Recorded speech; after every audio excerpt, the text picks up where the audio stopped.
Hey there, stressed out and overwhelmed humans. Are you ready to dim the noise of your mind and find peace in the present moment? Join me on a journey to enhance your mindfulness practice. All you need is a deep breath, a pair of shoes, and a gratitude journal. I promise it will be more exciting than it sounds or your money back. Disclaimer: I don't actually have your money, but you're going to have fun anyway.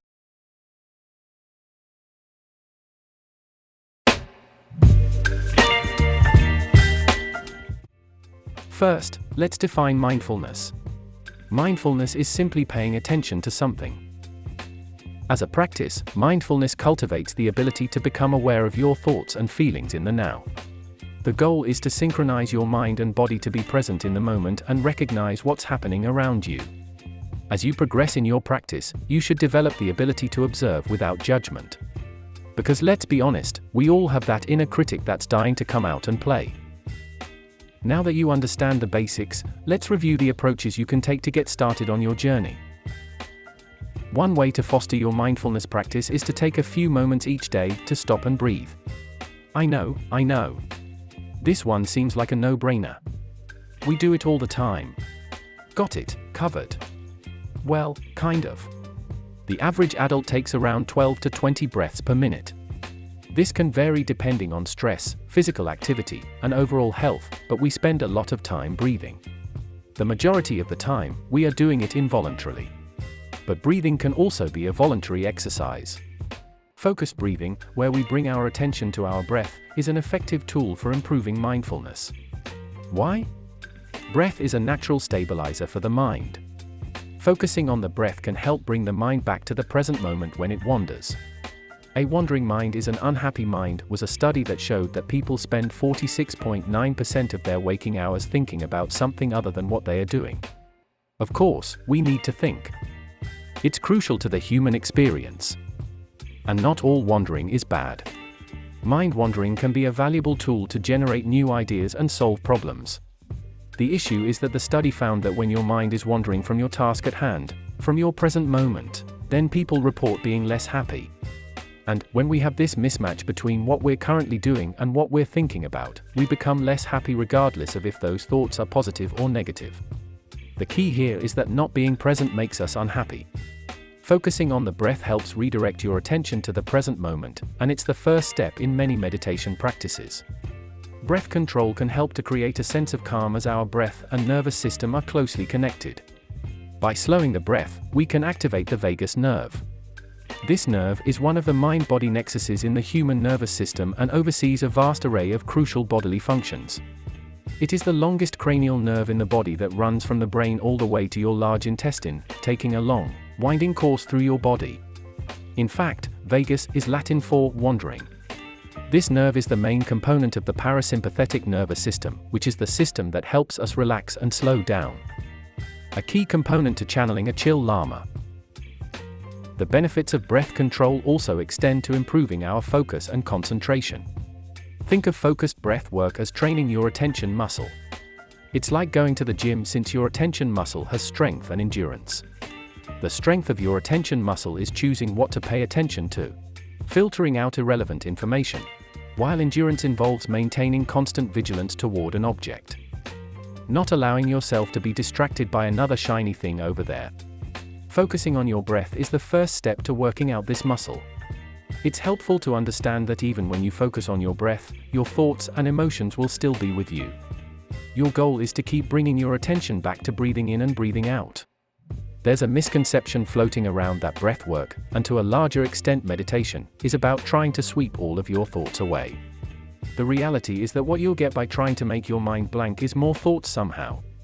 I don't know how that math works, but it is what it is. There's no way to simply erase your thoughts. They will get you every time. When you learn to zoom out from your thoughts rather than identifying with them, you can view them in a kind of observational, impersonal way, colored by kindness and self-compassion.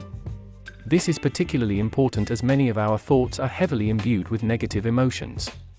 Over time, with focused breath practice, you experience that if you don't run and touch every thought, if you don't do anything with them, if you don't get caught in them, they self-liberate naturally. Breathwork can be practiced anywhere, even if you're out and about or in the middle of a task. Just take a few seconds to pause and focus on your breath. There's no need for heavy breathing, this isn't iron lung meditation. Just bring a light touch of awareness to your breath going in and out of your nose. And when you find your mind wandering, gently bring your attention back to your breath, no matter how many times. Start off by doing this for a couple of minutes a day. Most people who start small naturally end up wanting to increase the time, but just know that even small moments of mindfulness will make a difference. It's really that simple. If you want a more formal guide, I'll drop the link in the description box below to a meditation course I took from David Nickton, where he goes through the breathing practice with you. With the coronavirus lockdowns, we've collectively spent enough time inside. It's time to get outside and get some fresh air. A fresh perspective. While you're out, why don't you try forest bathing? No, not actually taking a bath in the forest, but if you have the resources and space to do so, I guess why not? I'm talking about what the Japanese have been doing for decades. Shinrin-yoku, which means forest bathing. It's like a spa day, but instead of cucumber water and aromatherapy, you've got pine cones and bird songs. It is a practice that involves spending time in a forested area to promote health and well-being.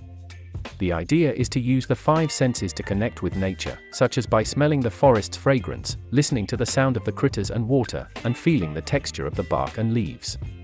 In the 1990s, researchers began studying the physiological benefits of forest bathing, providing the science to support what we innately know. Time spent immersed in nature is good for us. Research has shown that being out in nature lowers levels of the stress hormone cortisol. A simple forest walk can even improve your immune system by increasing white blood cells, protecting your body from infection.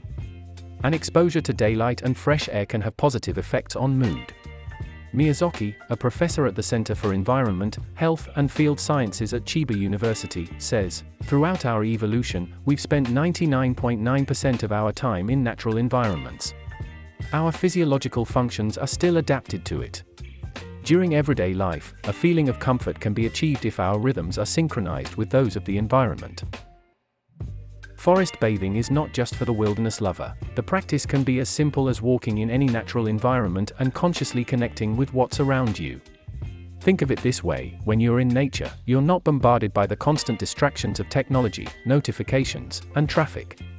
Instead, you're surrounded by natural beauty. It's a refreshing change of pace from the hustle and bustle of everyday life. Being surrounded by nature allows us to let go of the constant need to be productive and instead just be. Nature also has a way of providing sensory anchors for the mind. The sound of birds chirping, the rustle of leaves in the breeze, and the smell of freshly cut grass can all serve as strong focal points that ground us in the present moment.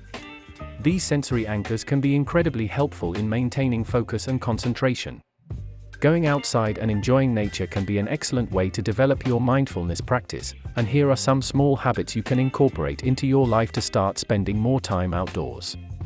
Drink your coffee outside. Take a book outside and read. Go for a walk with a friend. Go on a hike. Visit a park. Just remember, nature is calling. And honestly, who are we to ignore the call of the wild? Robert Emmons, professor of psychology at the University of California, Davis, and one of the world's leading experts on the science of gratitude, defines gratitude as having 2 parts. The first is an affirmation of goodness. People can learn to wake up to the good around them and notice the gifts they have received. The second part of gratitude is recognizing that the source of this goodness rests outside oneself, that we receive these gifts from other people and sometimes from a higher power, fate, or the natural world. In other words, gratitude helps people realize that they wouldn't be where they are without the help of others. When we express gratitude and receive the same, our brain releases dopamine and serotonin, the 2 crucial neurotransmitters responsible for our emotions, and they make us feel good. They enhance our mood, making us feel happy from the inside. By consciously practicing gratitude daily, we can help these neural pathways strengthen themselves and ultimately create a permanent grateful and positive nature within ourselves. Take a few minutes each day to consider what you're grateful for. This can help shift your focus from negative thoughts to positive ones and cultivate a sense of appreciation for the present moment, because, let's face it, things could always be worse. Right before bed, so that you end on a positive note, or in the morning when you wake up to start off on a positive one, write down some things you're grateful for. Start small. Just write down one thing you are grateful for daily that happened recently.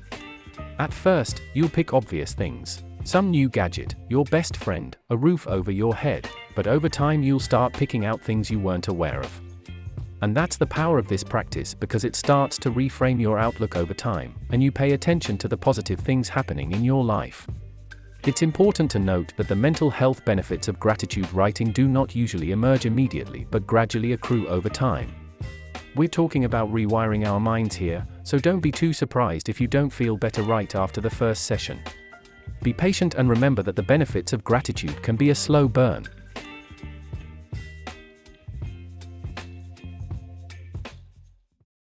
Sometimes we fool ourselves into thinking we require classes or have to buy some accessory or gadget to get started with something new.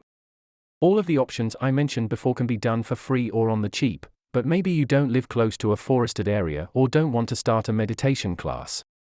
I want to go over one last approach you can use even if you don't have a penny to your name and that you can do from anywhere. The only requirement is your body. I want you to sense what the inside of one of your fingers feels like right now. If you can't think of one, pick your thumb. Zero in on that part of your body and take a moment and think about what you're feeling in your finger. I'm going to check in with you every 5 seconds, but pause the video to do this at your own pace.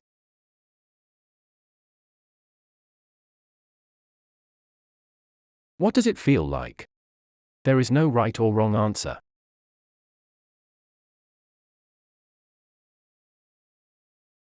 Now, I want you to sense the inside of your entire hand.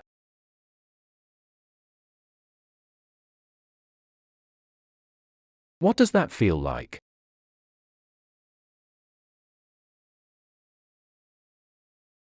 What else do you feel?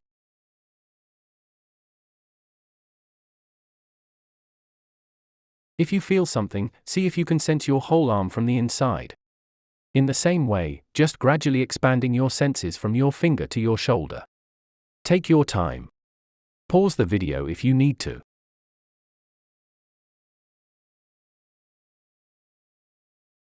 Now, see if you can simultaneously sense both of your arms from the inside.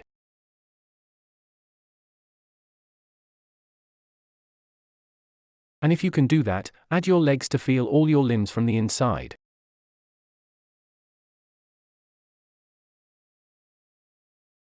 If you're having trouble with this, don't worry. If this is your first time doing this, it's hard. What I want you to do instead is just focus on any sensations you feel anywhere in your body, such as tension or relaxation or even the energy of that body part. Move your awareness to that location and use it as a starting point.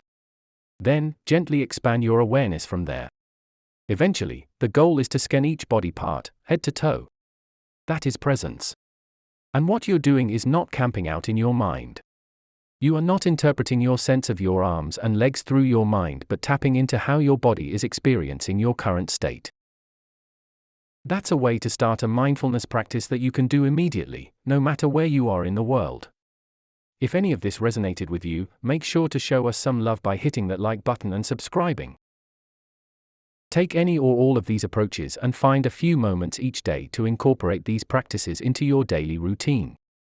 And remember, it's essential to be gentle with yourself and recognize that effective, lifelong changes take time. But these changes are incredibly worth it and will make a difference in your long-term well-being. Peace.